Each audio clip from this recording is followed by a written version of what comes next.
I mean, I'd say that was epic.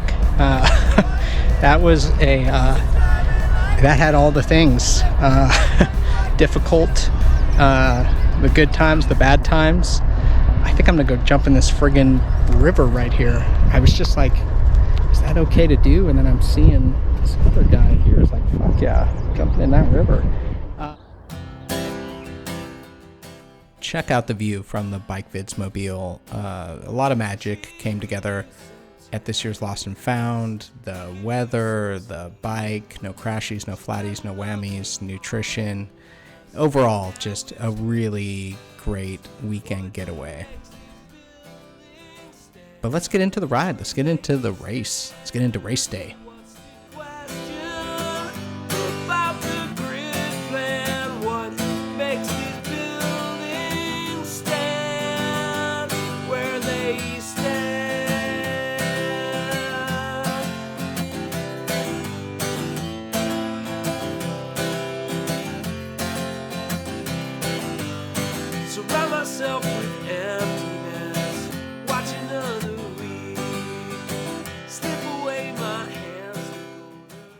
Good morning, folks. It's the Lost and Found day. Slept pretty good. It's about 6 o'clock. Race starts in a couple hours, but I'm pretty sure you could see it is a gorgeous day and it's absolutely beautiful here in Portola, California. It's shocking. Can we edit this? It's gorgeous. It's gorgeous. I don't really know. It's really beautiful. It makes you feel good inside here. Anywho, slept pretty good. Feeling really good. The Ibis Haka MX is making a few creaky noises that is probably going to annoy me throughout the day. But you know, hoping to ride safe, hoping to have fun. Fun was had by all, or at least many, at the Lost and Found. So let's start off. I could share with you a little bit about my personal goals for the day and also just some initial thinkings as we're getting into race day.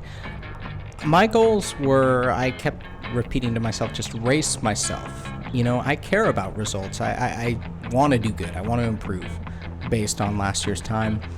But I also was using this event to just try to be the smartest, best rider I could be for my fitness. Do all of the right things to maximize the fitness and, you know, attitude that I'm bringing to the event. Be smart with nutrition, be smart with pacing. So my goals are pace myself. There were definitely a lot of times in the event, especially kind of at the initial start, I was like, hey, should I hop on, you know, a train here? Should I, you know, kind of go solo? And what I kind of figured out is that, you know, there were parts of the ride where maybe hanging with a group was good for me. And then there were parts where I was like, you know what, I don't want to do that because I want to like look around, basically. I'm not out here today for 100 miles of just 100% focused, intense effort. So part of my strategy, I guess you'd say, is use the group riding when it's most beneficial. And, you know, if I'm in that group and I'm kind of noticing this is not necessary, we're not in a wide open, windy section, you know, fall back or go ahead and just kind of enjoy it is a really beautiful area. And if you're in a train the whole time, you know, it would be foolish to, you know, stop and smell the roses. So that's my initial approach to the event.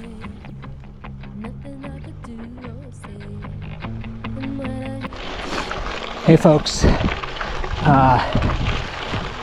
probably about 40 miles in. I'm on a pretty good gravel climb. It's been going for a while. I think it's almost maybe 1 3/4 mile. But yeah, I just want to reiterate, you know, I'm really just today's goals is trying to race myself challenge myself and consistently do smart things, you know, that I know I'm supposed to do, like in this climb, find my pace and just work that pace up the damn climb, you know. Stay steady, stay calm, and that's what I'm trying to do. Just do all the things that I pretty much know I should be doing, but yet I never learned those darn lessons. So yeah. So yeah, anywho, chat later.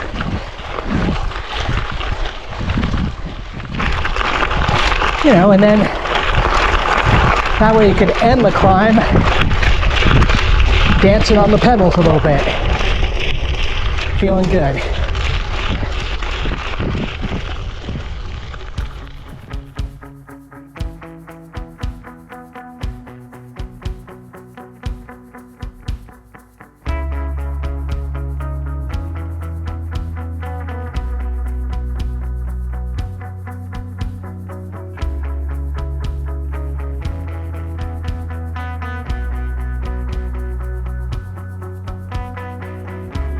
Say your feet are hurting from all the hounds biting at your heels. Nice day, huh? I would say, yeah, totally. When there's nothing in between. The single moment that kind of determined my race day from how I felt at the end to results was bridging up to this group, which I failed to do so the first time, and I decided, fuck it, I will put in a huge effort to try to catch them, which I did. Super slippery, gravel section, windy, open space. You could kind of see the guy's rear tire in front of me kind of doing the hula just by laying down power. So anyway, getting to this group and settling in with them was the right move, and I almost missed it, but glad that I worked it out. Hey folks, it's about mile 71, and I do have to say, starting to dig a little deep, which I guess is good. So I mean, it's 71 miles, but yeah, starting to kind of feel like I'm getting to some places, you know, where to go, and just trying to keep some of my mantras for the day in mind. A new one I learned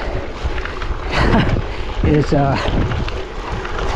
this is what you came for. Excuse me. This is what you came for, and yeah, this is what I came for. A couple of points of clarification. I think, especially in hindsight, this idea of like digging deep kind of comes off here as like maybe a bad thing, but I think it's kind of like something in actually like that have been waiting to do all day. You know, it's mile 70 and I could finally start to go there, right? Hey, I got 30 miles left, and let's like let it all kind of hang out. The other kind of idea is like, which I kind of feel like didn't make much sense. You know, I'm getting there, I'm getting to the places. Like, I'm talking about like the mental places in my head and mind and body and emotions, you know, of just like, okay, been riding my bike for all day, and this is like, these are the places you get to, and you arrive at these places like without a map or plan or whatever. It's just like, well, okay, wow, here I am. And that's a good place too. That's kind of like why I think we do these things, maybe that some people call like type A fun or whatever.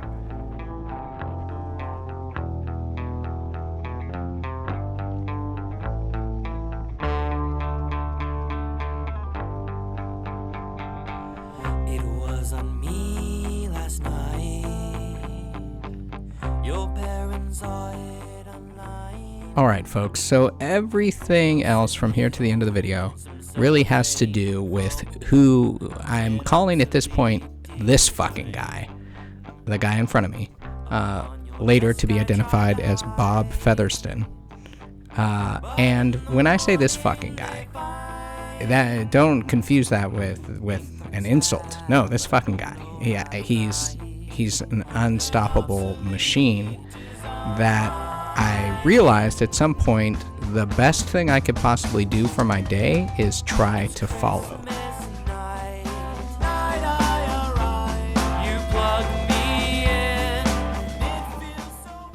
So smooth, so consistent. Do not lose his wheel. You will get dropped. It's like he's riding in a velodrome instead of the forest. I mean, look at when he, like here, he's going to go through this little rock garden. Just boom. I'm bouncing around. Every time I bounce off my seat or have to stand up, I mean, that's 5 watts. That's 10 watts. No. Bob Featherston is a consistent machine. Follow him. Do not deviate. This is what I'm thinking. This fucking guy. I need to follow this guy.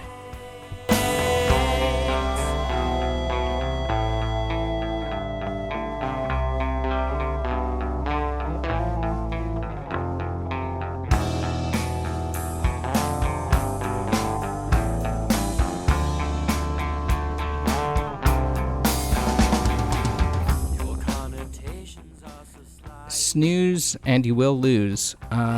Here's me kind of losing his wheel, trying to catch up with him again, and then just no, can't do it. He's too fast. Lost him. This is my day. I have no idea what mile it is, but this is my day. Stay with Bob Featherston. Just take your time. I mean, he's barely seeable at this point. Here's me trying to just lay down as much power as I possibly can, out of the saddle, huffing and puffing, and, barely bridging this gap close enough to see. Is it demoralizing or inspiring?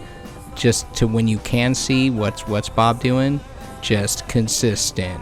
I got this. Do I know the trail like the back of my hand, or is this just how I roll? It's it's pretty awesome.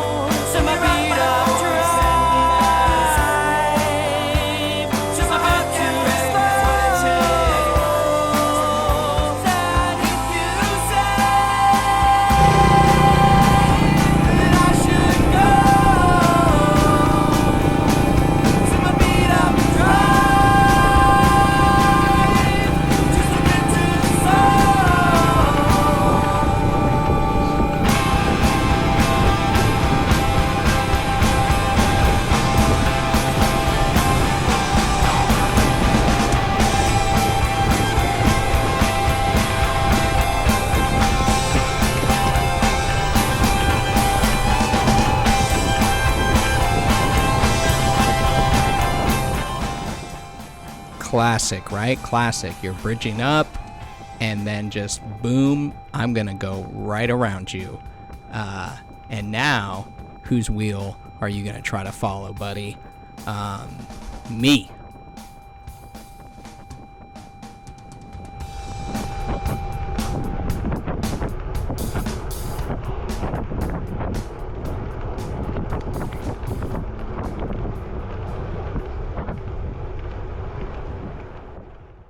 Or not.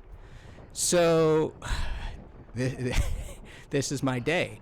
But, given that we are almost back, and I have in fact tried to pass and failed, do you know what is going to happen? Do you know? I am literally just so excited right now. Do you know what's going to happen at the end of this race?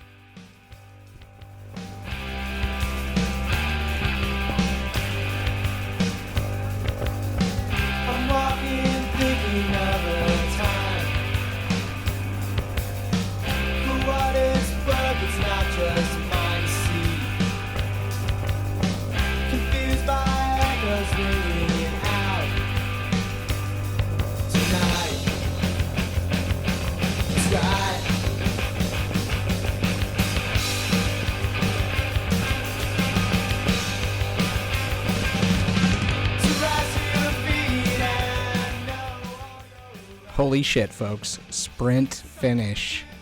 Oh my gosh. It was hilarious and awesome end to this year's Lost and Found. And who exactly is this hero? Bob Featherstone?